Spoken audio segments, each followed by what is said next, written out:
Welcome to another edition of Take 5. It is Tuesday, November 29th, 2011. Today's lesson, quite frankly, is one of the most important that I've done. I did it in the Sermon on the Mount when we were in Matthew, and we're going to teach it again in the Sermon on the Mount, the remix, I like to call it, in Luke chapter 6. Listen very carefully. Very important lesson if you want to be happy the rest of your life. Verse 27, "But I say to you who hear, love your enemies, do good to those who hate you, bless those who curse you, pray for those who abuse you. To one who strikes you on the cheek, offer the other also. And from one who takes away your cloak, do not withhold your tunic either. Give to everyone who begs from you, and from one who takes away your goods, do not demand them back. And as you wish that others would do to you, do so to them. If you love those who love you, what benefit is that to you? For even sinners love those who love them.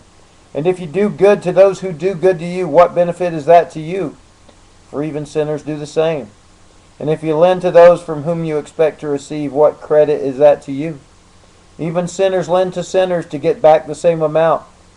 But love your enemies and do good and lend, expecting nothing in return, and your reward will be great, and you will be sons of the Most High, for He is kind to the ungrateful and the evil. Be merciful, even as your Father is merciful." Did you get it? God is nice to everybody. God is kind to everybody. God is good to everybody. God is generous to everybody, even those who are ungrateful, even those who are evil, even those who are His enemies, and He expects us to do so as well. Have you got some enemies?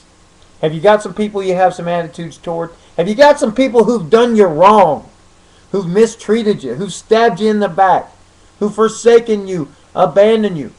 Maybe it was your parents. Maybe it's an ex-spouse, an ex-boyfriend, an ex-girlfriend. Maybe it's one of your closest friends. Usually these are the people you hate. Maybe somebody's done something to one of your children. Maybe somebody has hurt one of your children or hurt somebody you love very much. Maybe somebody's taken something from you that's been very valuable to you. Maybe you got fired from a job unjustly. Maybe somebody else took your place. Maybe you didn't get a promotion you deserve and somebody else got it. Maybe somebody stepped on you on the way to their rise to the top. You got to love them. You got to be generous toward them. You got to forgive them. You've got to treat them the way you would want others to treat you. No, don't treat them the way they deserve to be treated. Don't treat them the way they have treated you. Treat them the way you want others to treat you. And how do you want others to treat you? With judgment? With retribution? With sarcasm? With attitudes? With little dirty looks? With avoidance? No. You'd want others to treat you with kindness, generosity, mercy. See what I mean? That's the way God is. That's the way He expects His children to be. Listen very carefully. I'm going to read just one verse here out of it. Again, it says,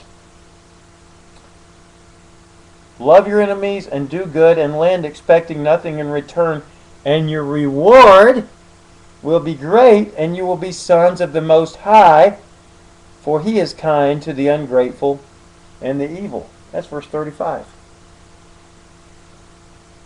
How are you going to get a great reward from God? Loving those that are really hard to love. Your reward will be great. Maybe now, maybe later. Maybe you don't see it till you get to heaven. That's even better, because then it's eternal. Alright? Like I said, very important passage. I'm going to tell you something.